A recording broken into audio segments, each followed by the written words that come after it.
வடிவேல் அவர்கள் இவ்வளவு துரோகம் செஞ்சிருக்காங்களா? கவுண்டமணியே வடிவேல பத்தி ஒரு முக்கியமான விஷயத்த சொல்லியிருக்காங்க. முக்கியமா வடிவேல் அவர்கள் செய்த துரோகத்த பத்தி சொல்லியிருக்காங்க. இத பத்தி ரொம்ப டீட்டெயிலா தான் பேசப் போகிறோம்.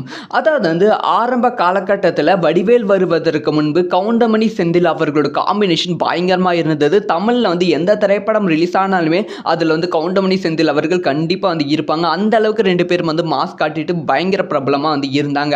அந்த சமயத்துல நம்ம வடிவேல் அவர்கள் என்ட்ரி கொடுக்குறாங்க. வடிவேல் அவர்களோட திரைப்படம் ஓரளவு நல்லா ஹிட் ஆகுது. அப்ப வடிவேல் அவர்கள் கவுண்டமணி அவர்களோட கால்ல ஒரு நாளைக்கு 50 டைம் விழுவாங்களாம். பார்க்க வரும்போது விழுவாங்களாம். பார்த்தது அப்புறமும் ஒரு 50 டைம் விழுவாங்களாம்.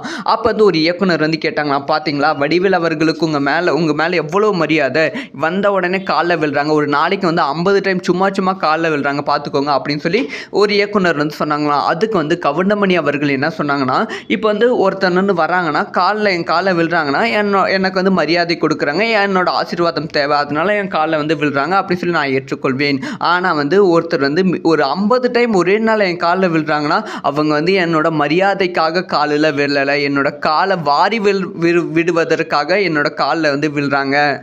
அதனால் இந்த ஒரு மரியாதை நாடகத்தை நம்ம உஷாராக இருக்கணும் அப்படின்னு சொல்லி கவுண்டமணி அவர்கள் அந்த இயக்குனர்கிட்ட சொல்லியிருக்காங்க. அதே மாதிரி தான் வடிவேலு அவர்களோட செயலும் சமீப காலமாக இருக்குது அப்படின்னு சொல்லி பல ரசிகர்கள் கமெண்ட்டில் சொல்லிக் கொண்டும் வருகிறார்கள்.